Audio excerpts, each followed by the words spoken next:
Welcome to Zero Knowledge, a podcast where we explore the latest in blockchain technology and the decentralized web. The show is hosted by me, Anna. And me, Frederick.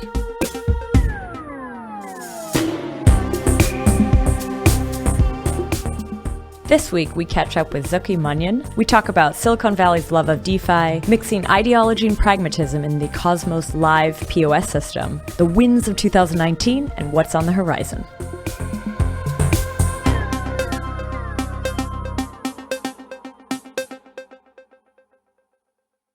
So this week, we are sitting with Zaki Manian. Welcome to the show, Zaki. Yeah, great to be here. Big fan. We also have Frederick. Hello, hello. Zaki is head of research at Tendermint, and I would say is an active member of the Cosmos ecosystem, but he's also involved in a lot of other ecosystems. And I hope that in this interview, we get to kind of dig into, what you're working on, what you're looking at, what you're interested in. Yeah, I've always been sort of like polymath contributor in the space. So, I'm happy to talk about everything Cosmos included, but, hopefully this will just be a fun discussion of kind of close out the year. Cool. So I've known you for some time, actually. I think we must have met at least over a year ago. I've seen you at conferences. And yet I realized when having you on the show, I don't actually know that much about your background story, like where you come from. So tell me a little bit about like what got you into this? What were you doing before? Yeah. Okay, let's do a little bit of my story. So I come from like a serial entrepreneur Silicon Valley family. So my father came from India in '67. He was a professor. Then he worked for the government for a little while, and then he started doing startups in like my parents' garage the year I was born. So I've just sort of always been around like new stuff.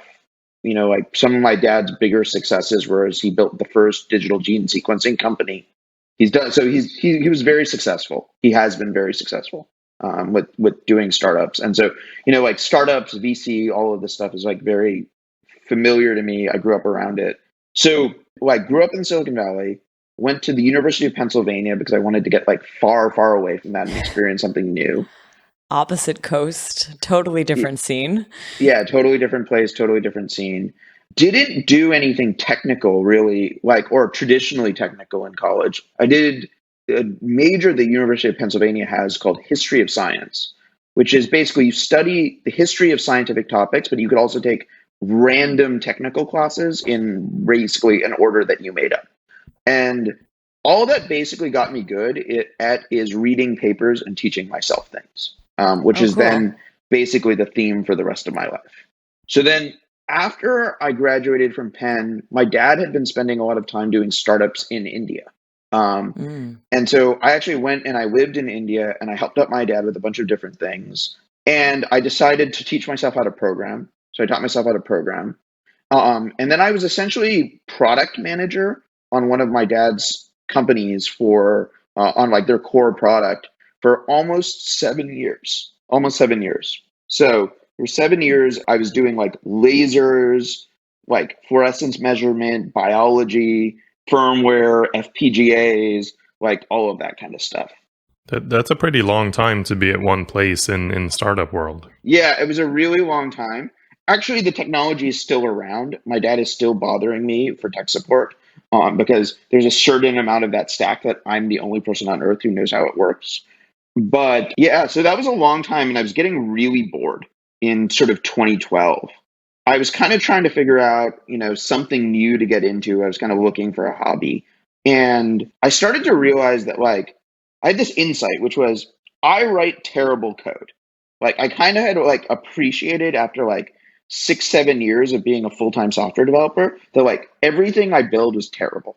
But then I realized that the entire world runs on software written by people who are on the whole less skilled than I am. And so the whole world is full of and like runs on terrible software. And so I got really interested in what's going to be important in a world built out of terrible software. And so that got me to cryptography and distributed systems. And I started learning about those things.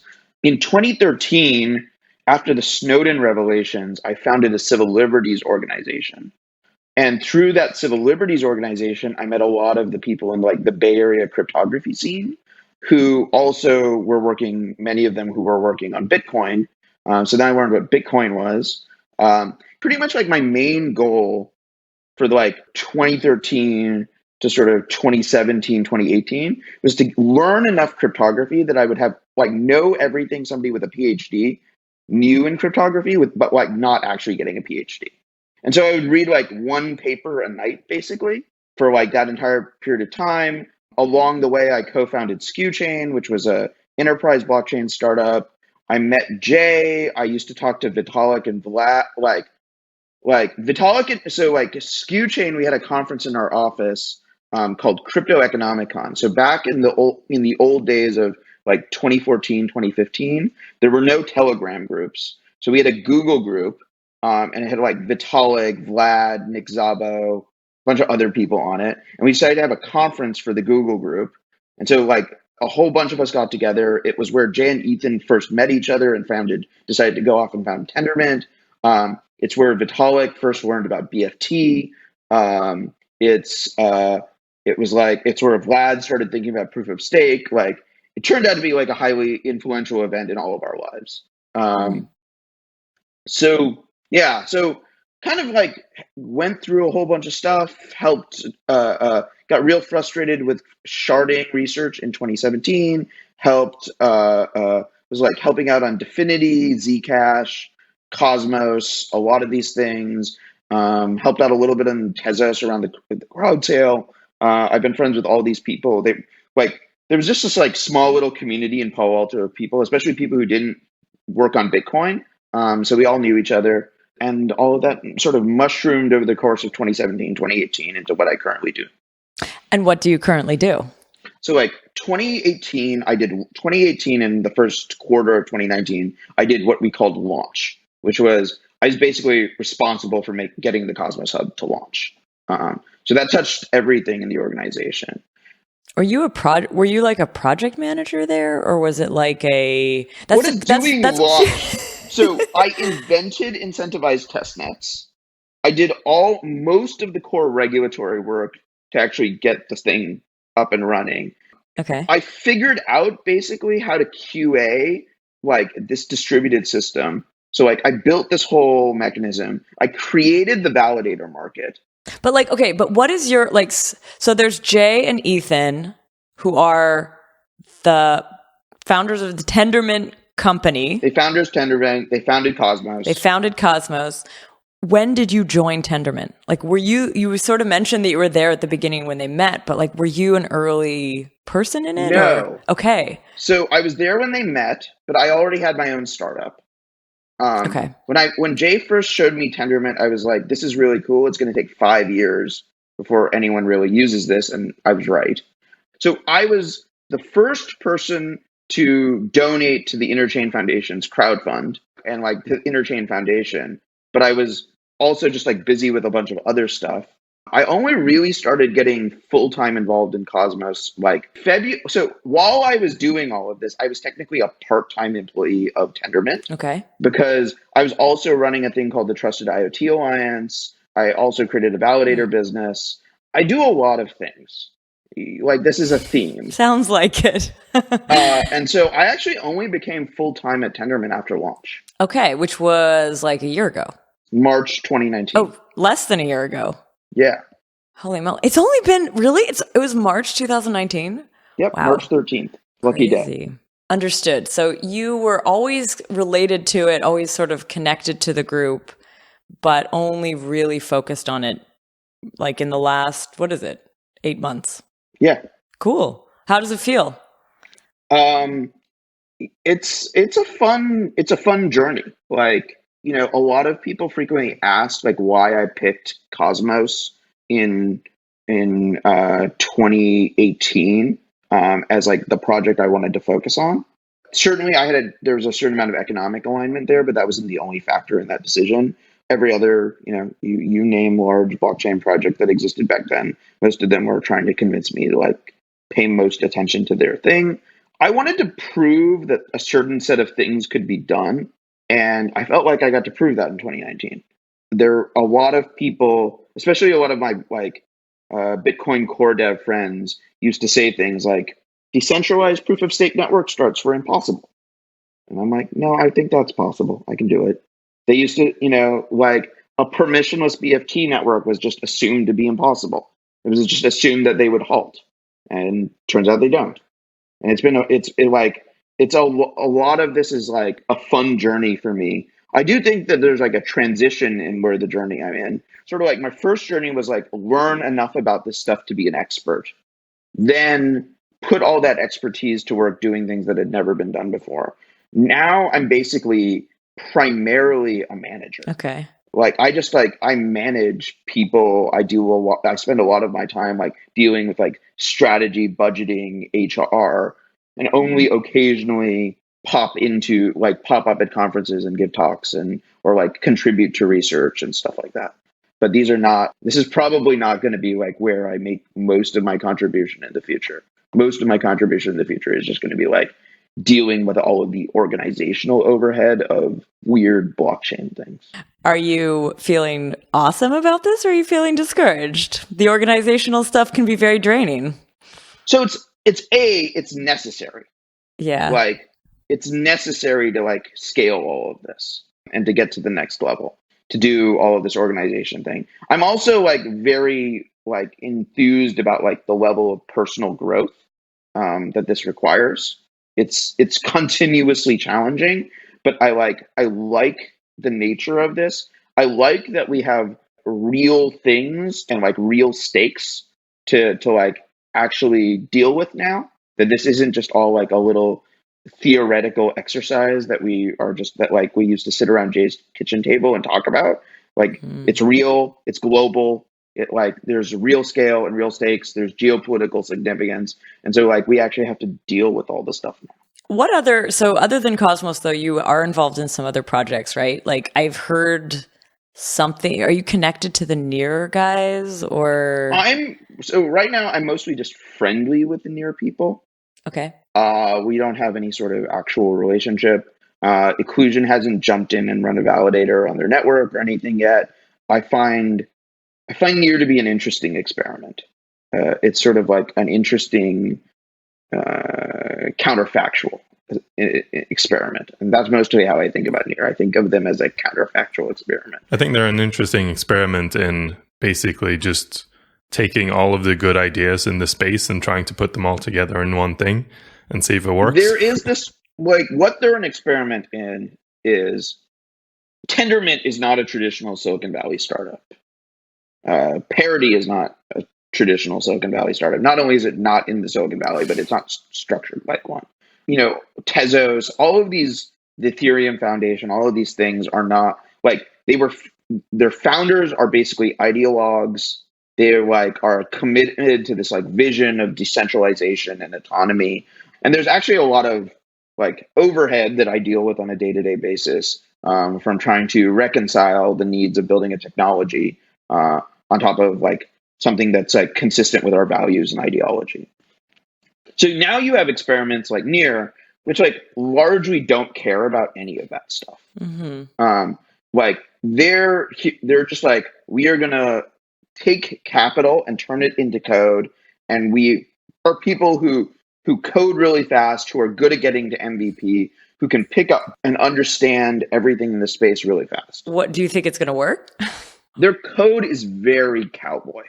This is the main piece of feedback that I give a lot of projects in this space, is what we learned in the process of launching the Cosmos Hub is that you have to be very slow, optimizing for speed and features is probably a way not to succeed. You have to spend a lot more time making your code understandable, making the system understandable, building the tooling so that people can figure out what's going on in the system and what's going wrong when it goes wrong, to actually get people to feel like they are members and own the system. If your system is just this giant, as fast as you can coded, opaque process, you aren't going to build this like organic community of people who like are invested in and understand your technology. I think this is a great point that SF is changing so much and SF is becoming the center of blockchain tech. But what I worry about with that is, I mean, you've been in startup world, you know what investors do to companies, and it's not nice. Like usually doesn't work out well. And if you have investor pressure in an environment like this, I feel like decentralization is the first thing to go out the window. I mean, vision and ideology is the first thing to go out the window. I think decentralization is definitely a weak point in a lot of it's sort of this interesting point of view, which is like every one of their investors wants decentralization, but you have to realize that you have to think of this from the point of view of an investor and an asset allocator, like what's going on in San Francisco, which is if you want to take a bet on decentralized focused projects, you can buy, Bitcoin, ETH, ZEC, Atoms, etc., and get exposure to that world. So, but like, what if all of these ideologues are going to be eventually just outcompeted by a bunch of like nimble tech startup, like more traditional tech startups with a bunch of people in one room just banging out code all day? Because that's the part of the point, right? Where, as you were just saying that, I mean, to have a successful community, you actually have to have the community engaged. The community has to build tools. The community has to like contribute to the space for them to feel engaged. If there's one company doing everything, then there isn't a community. Yep. We kind of, for Tendermint, very much took like a community, and like for Cosmos has always like really emphasized kind of a community first approach to how we build stuff as much as possible. And that means we go a lot slower, but that should work out in the long run. I think these experiments around much more traditional Silicon Valley style companies are going to be interesting. And I'm hoping at least they can build stuff I can use. I guess if they stay open source, like a lot of this stuff will be shareable. You'll at least be able to use some of the research or some of the tricks that they put in it. The near people know that I'm like, the minute the stuff actually works, I'm going to fork them to use my fisherman design because they don't want to use my fisherman design for some reason. Is that because that's the question? So you're sort of friendly with them, but you also advise them. You give them. Are you like? I don't have any advisor agreement with them. I just I'm just hanging out, talking shop. Hey, you guys work close, right? I think they told us you were in the same office or something. If you want to understand what San Francisco is like right now. Yeah.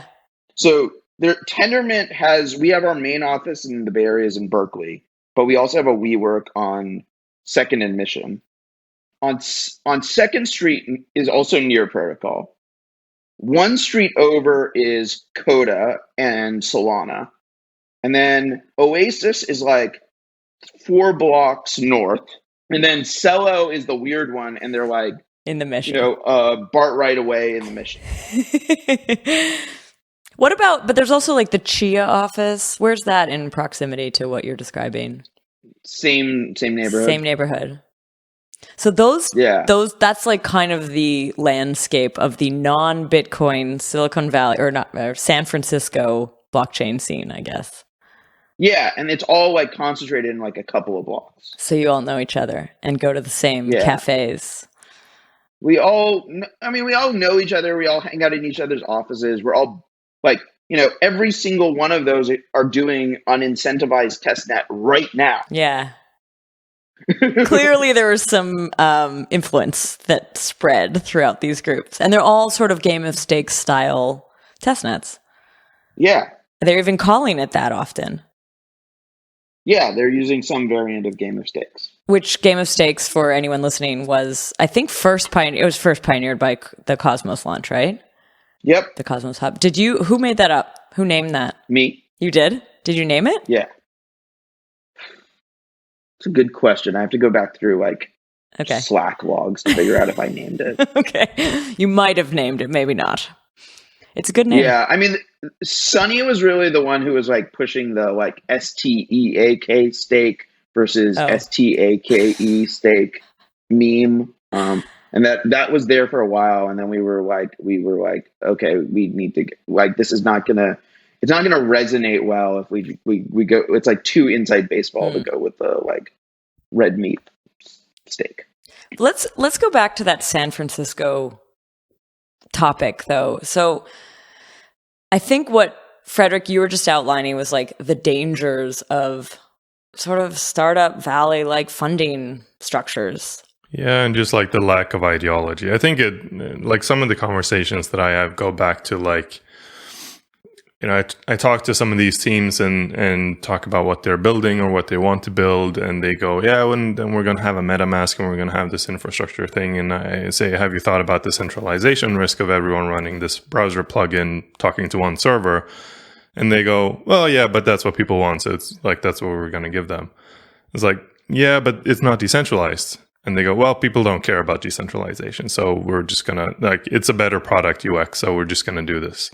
And I can feel that. I resonate with that. I also think the same thing sometimes. But at the end of the day, like, I have the freedom to break away from that and try to do something else where an investor pressured person will just go, no, we have to ship something that like, we'll get user counts that'll have daily active users, and whatever thing we can do to get to daily active users is what we're going to do, even if it means centralizing everything on one server.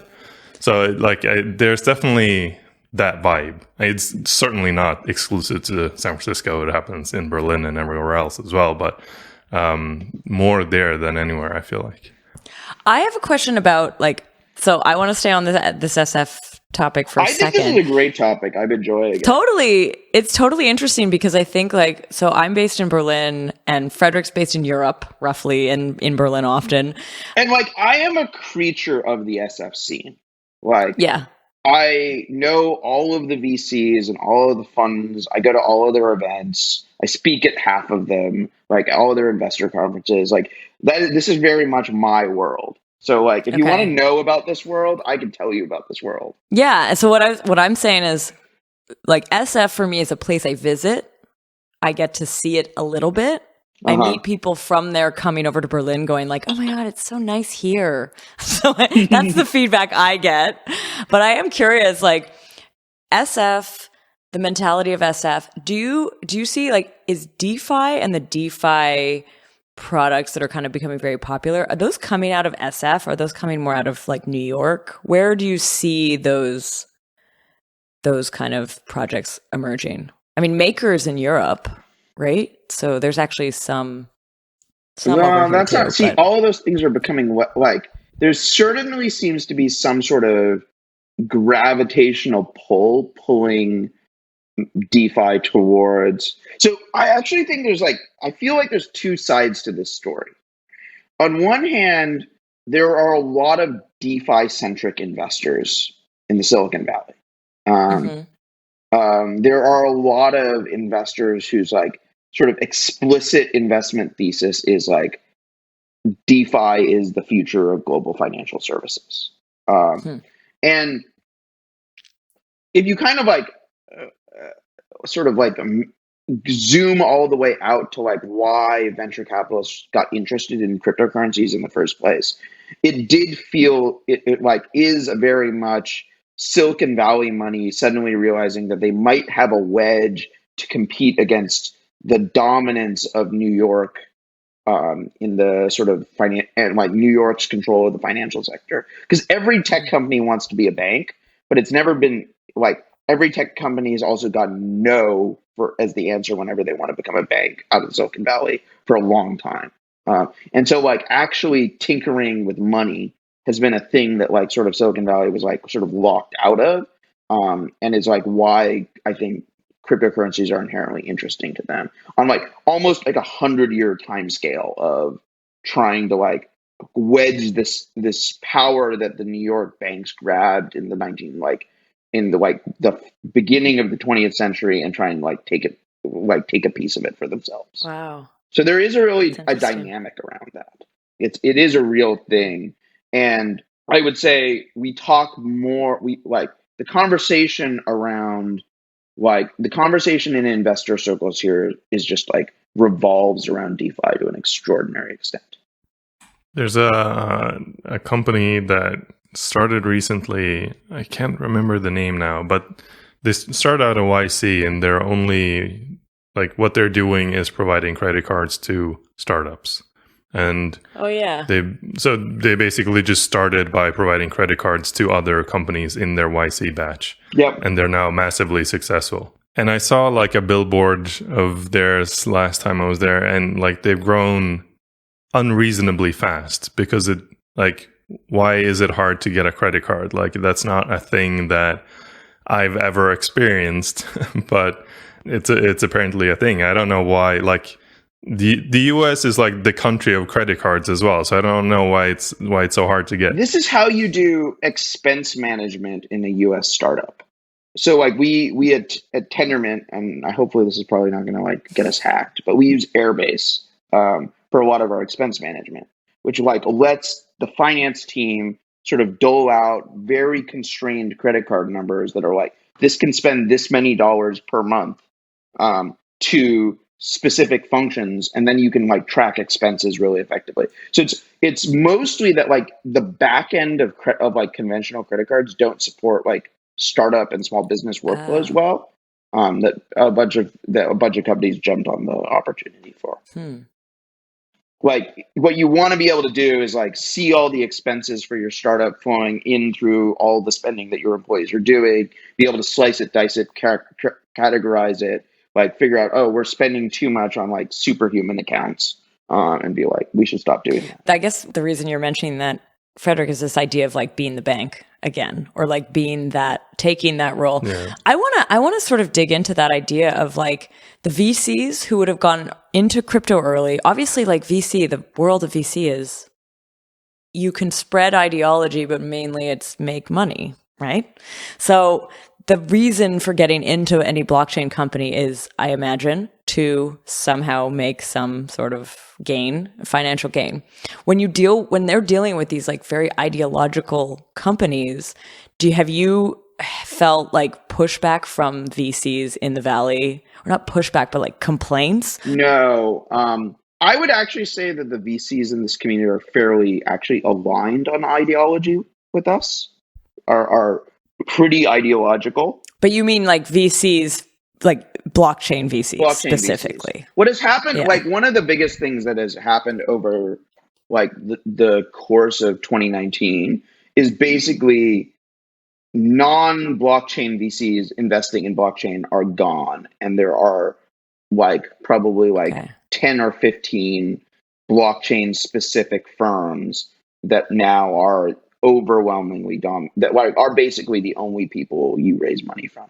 Whereas like during the boom, everybody was sort of throwing money into it. So but maybe with during the wrong 2017, intention. it was like, but during like like before 2017, it was like almost every firm kind of dabbled in blockchain.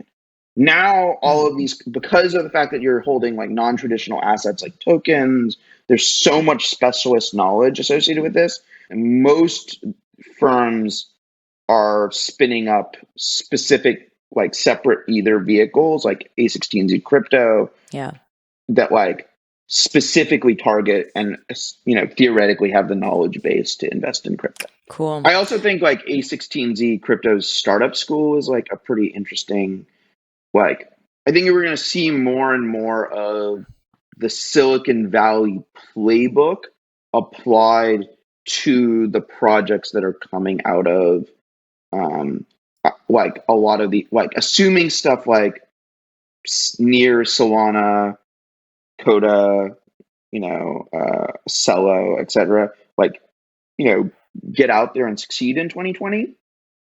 You're going to see a lot of more Silicon Valley playbook around how you build ecosystems around them start like landing in the same thing. Do you think that's good? What's your opinion on that? Like you grew up, it's interesting to hear you, like you're from that world. You grew up around it. Yes, I am completely a creature of this world. Yeah. So I wonder, what's your opinion of it? Like, are you cynical about it? Are you excited? Do you think it's the right way? So I think a bunch of things have gotten harder. It's become like all of this has actually made it really hard to get, for instance, a good token distribution. Because prior to 2017 or prior to late 2017, early 2018, holding a token was not really part of an asset allocation. It was like ideologues held tokens, and missionaries held tokens. And now more and more tokens are held by funds that are just asset allocators at the end of the day.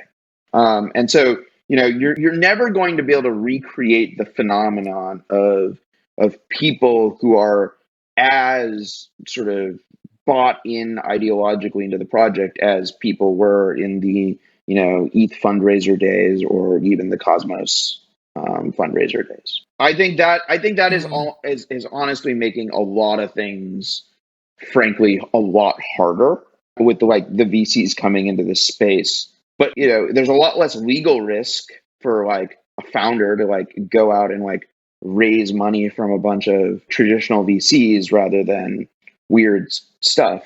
But I think a lot of these funds actually probably have a lot of appetite for investing in weirder stuff. And what I think is sort of interesting is we also lack founders with the level of operational, organizational, regulatory skill to actually deliver anything that weird to market. So it's going to be interesting to see where does that come from. I'm also kind of hoping for a resurgence of anonymously founded projects. I think that's the counterpoint to, I completely agree that most blockchain projects aren't started by people who actually can run a company, basically. But I kind of hope that rather than leading to it becoming a world where there are super strong founders and there are where the project is just associated with one company and it's this company's product, that it goes in the opposite direction and we just go more completely anonymous kind of way. I don't know. I feel like the critique of 2020 of me is going to be Zaki is too good at what he does. He's accumulating too much power. You sure you want us to keep that on the air? Yeah, let's get ahead of it. Okay. I have a question going back to the DeFi idea there.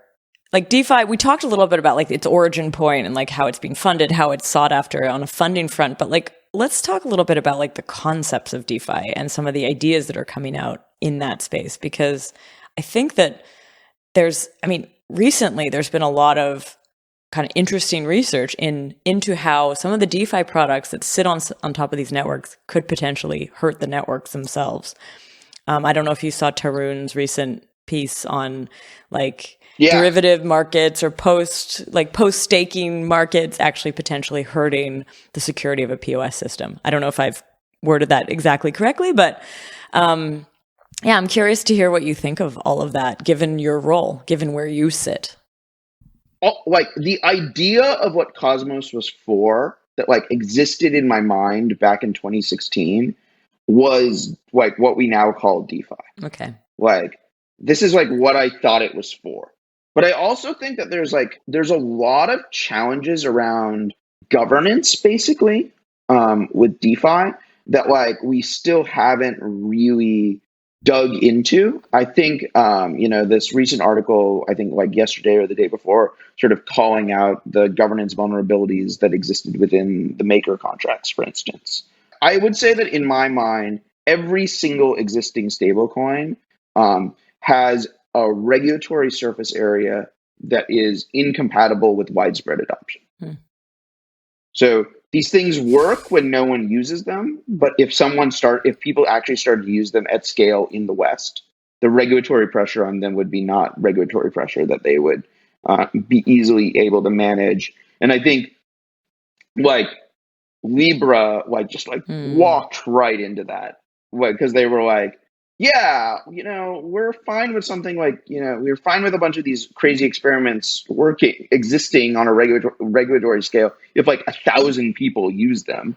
But like, if you want to deploy them to 2 billion Yeah. people, we have questions. I think there's a bunch of interesting, really challenges here, which is like, a lot of the DeFi development is in the Bay Area right now, but obviously the DeFi users are not going to be here. And I think that's like one of the things that's cool about Celo is at least they kind of seem to like understand that like, sure, you have like tech and protocol development in San Francisco and there's advantages to that, but like you kind of got to go to the global south if you want to go find your DeFi user base. DeFi mostly doesn't solve problems for Americans. What do you think about the idea that DeFi could actually threaten some of the security models, though?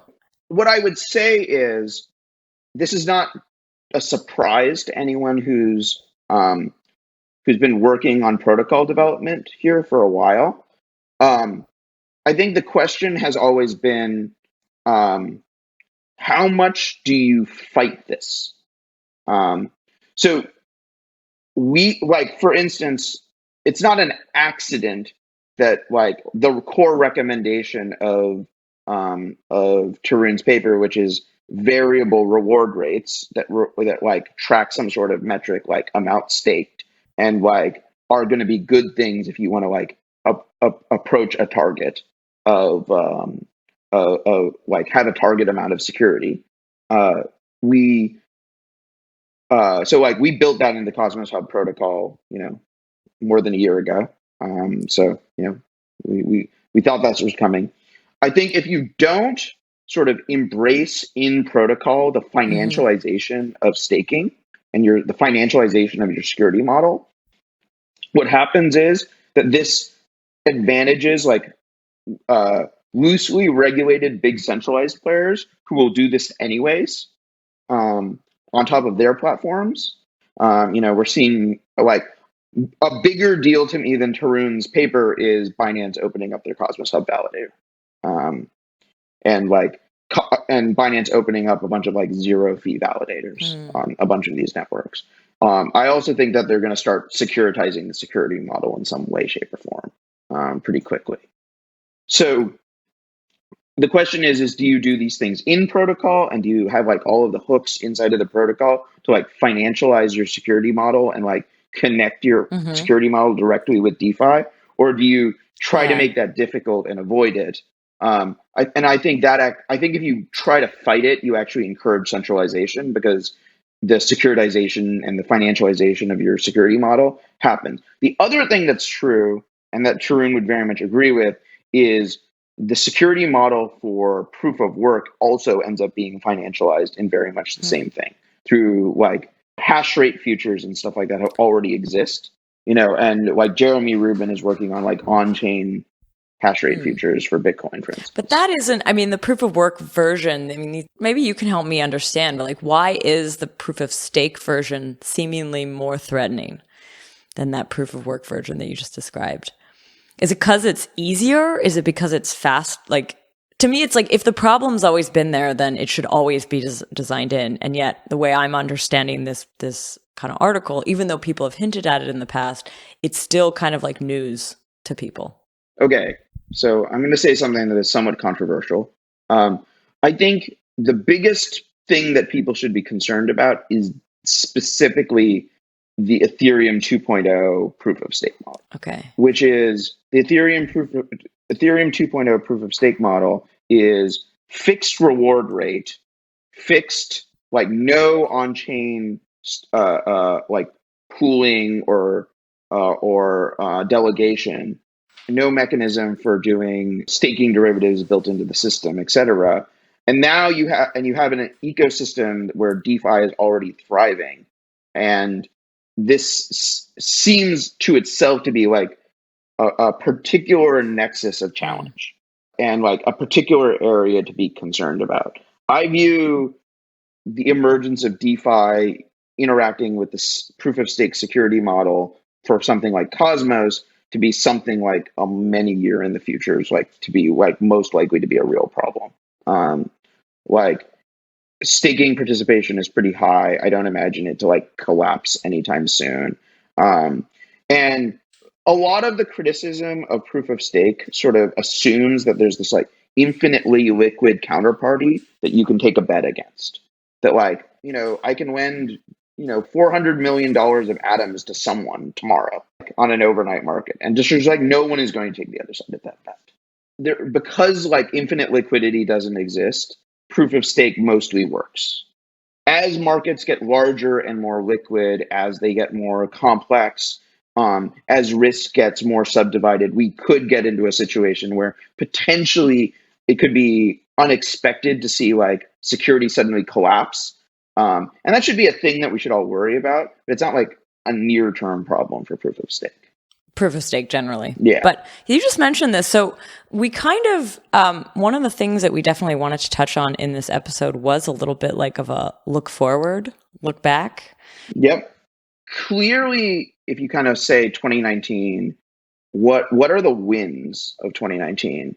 Was one big win is I think we kind of like really showed in 2019 that like reasonably decentralized hundreds of validator sets work and like exist and can like keep a system functioning and can like coordinate enough and like we can like generate enough surplus in these systems to like pay people to operate nodes, which I think is like one of the other like big wins.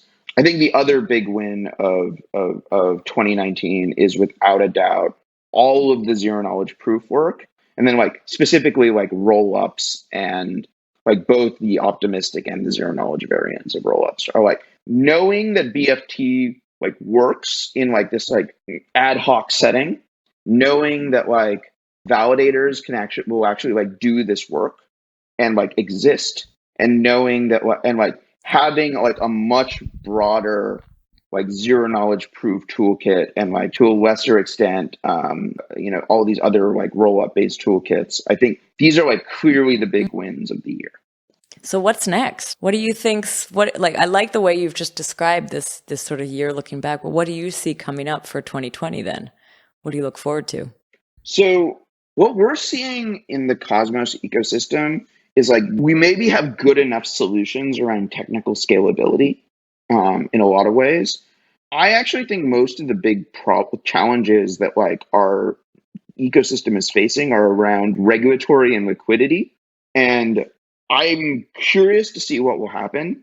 Like one answer to the regulatory scenario is just like all of the innovation moves to Asia. Like all of the user base is just in Asia, and it's just like too difficult to do anything, in the West or in the US especially. Europe seems to be a little bit more friendly.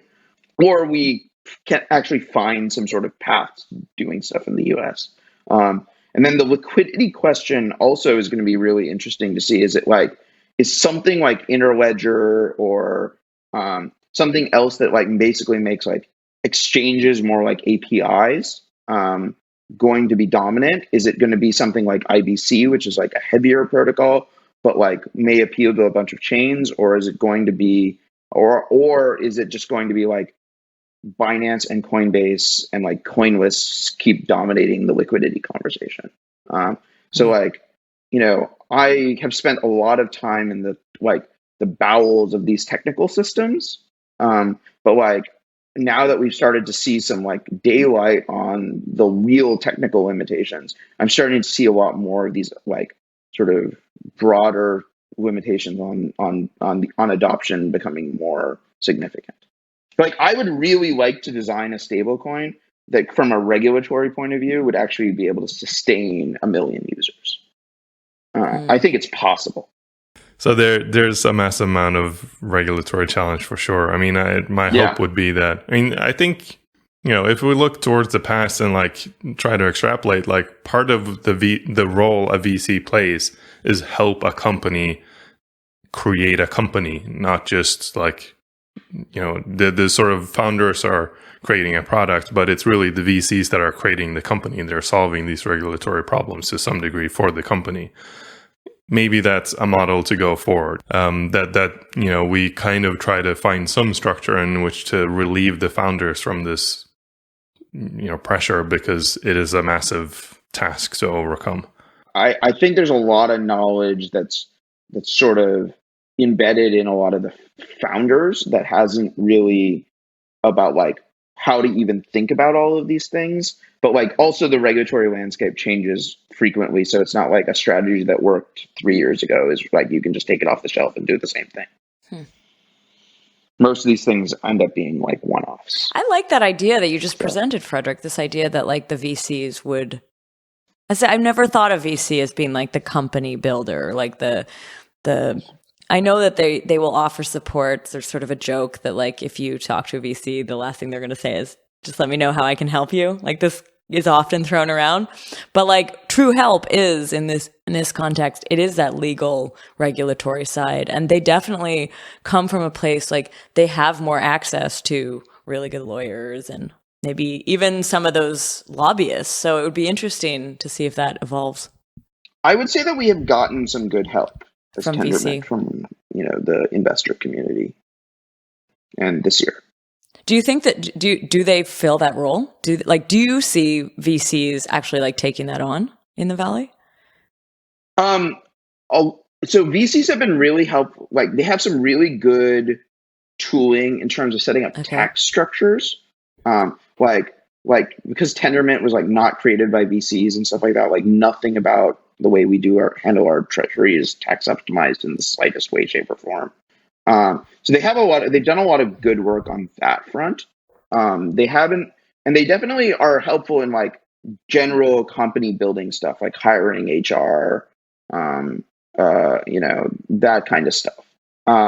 Like the specific knowledge about how to navigate the regulatory landscape, I've yet to see a VC who has a really good take, though. I think, obviously, Union Square Ventures has been really taking a lead on putting a lot of their portfolio companies through like the SEC's Reg A plus process, but like to mixed results, I guess. It's like mixed results in 2019 without a doubt. Like not only do we need like a regulatory strategy for getting these things into the hands of more people, but like it has to function in a way where there's like liquidity and like the number goes up. Otherwise, no one is going to care. Looking forward, do you think about UX? Do you think about like is that your definition of UX would be like high liquidity, or do you think of it more in the product side? My take right now, right this minute, is that the regulatory and liquidity challenges are harder than the UX challenges. Okay. And that if we built a product that had like a very, like, it's possible on top of the Cosmos SDK, like people like True Story have done it, build like very mainstream feeling applications on top of like the technologies that we have now, on top of the Cosmos SDK, on top of Substrate, etc. It's like very possible to do this. Like you need the right team. It takes about a year. But it's like, it's not what it was in 2015 where this was just like impossible to do. What I think is what is a real challenge for all of these teams is you build a mainstream product with a mainstream UI. Now you're like, how do I get mainstream distribution? And like you'll just come back and you'll be like, nobody knows how to do this yet. Like, Coinbase has 30 million-ish users, but like, how do you distribute something that's other than Bitcoin to those users in a way that they can like understand and interact with the system and like, get value out of it, and Brian doesn't go to jail. Like all of these things are a little bit of unknowns right now. So in 2020, what do you see for like the validator space? Like Cosmos, the Cosmos ecosystem, that is sort of I guess, would you call it like the longest running POS system so far? Or like big one? Tezos is definitely like, though, depends on what you mean by POS. Sure. Delegated. Tezos was the first like delegation-based system. Okay. With like on-chain delegation, but not on-chain fee distribution. And then we at Cosmos launched with on-chain fee distribution. I see. But also Tezos sort of launched in a very different way than we did. To a certain extent, because in 2017, I wanted to work on both growing the Tezos validator community and the Cosmos validator community. But I ended up only having time really to do Cosmos. And so like we diversified our validator set really large, way to like a large and very diverse validator set. And it's like, I think it's really cool about our validator set to see like the fact that like new entrants like show up in the system all the time. And we're, increasing the number of validators in the Cosmos Hub tomorrow to 125. This is also not really truly a technical limitation. Like we could be a bigger number, but like it's hard to pay that many validators. I think we're going to see a lot of. I think the other big shift is just like we're going to see like we're starting to see the maturation of the validator market with like finance coming.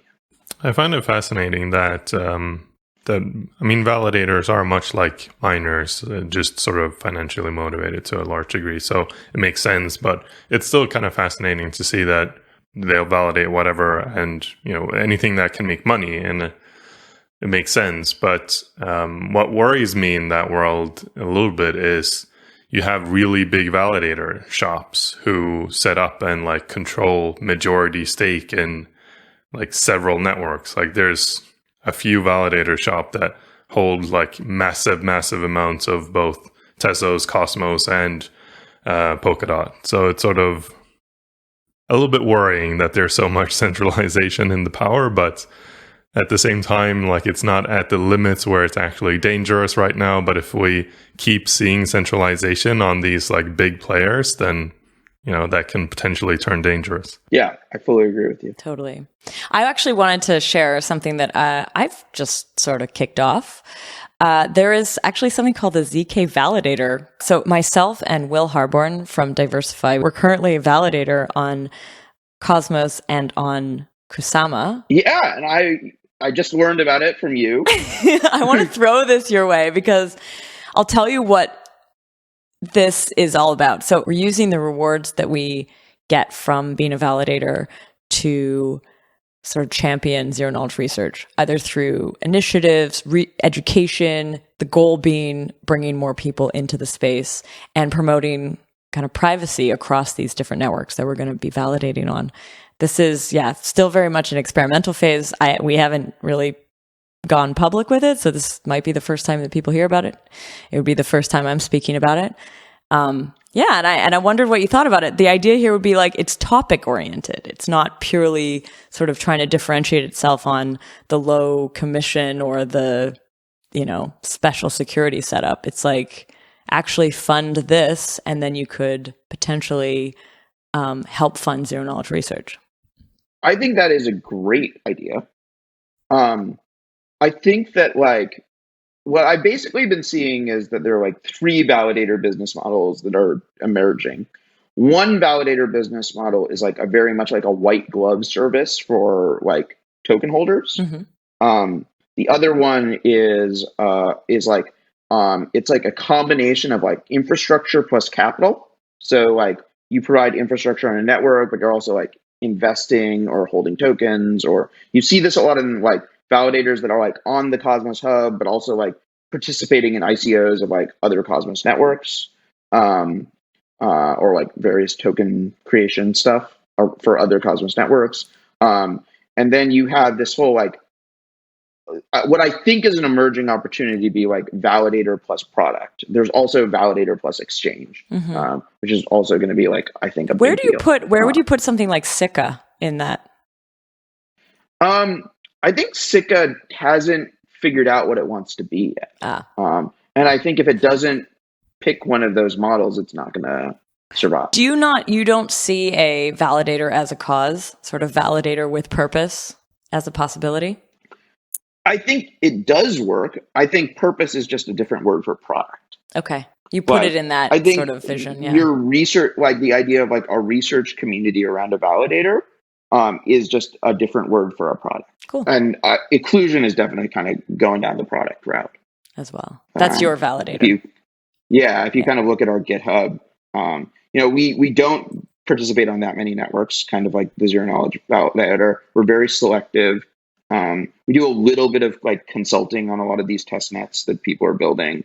But like, you know, you can look at our GitHub and see a bunch of like product R&D that's sort of percolating through. Cool. Well, listen, I want to say thank you so much for coming on the show. Yeah. Thank you for having me. It was a pleasure to be here. Pleasure to talk to you. Like I said, I listen to these episodes all the time. And so, though I won't listen to my own episode because it's too much. Listening to your self-talk is the worst punishment imaginable. Well, as podcasters, who edit ourselves, we get to listen to ourselves a lot. You do get over it eventually. That is a hell that I'm shocked that you could survive. Okay. Cool. Yeah, well, thanks again. Thank you very much. And to our listeners, thanks for listening. Thanks for listening.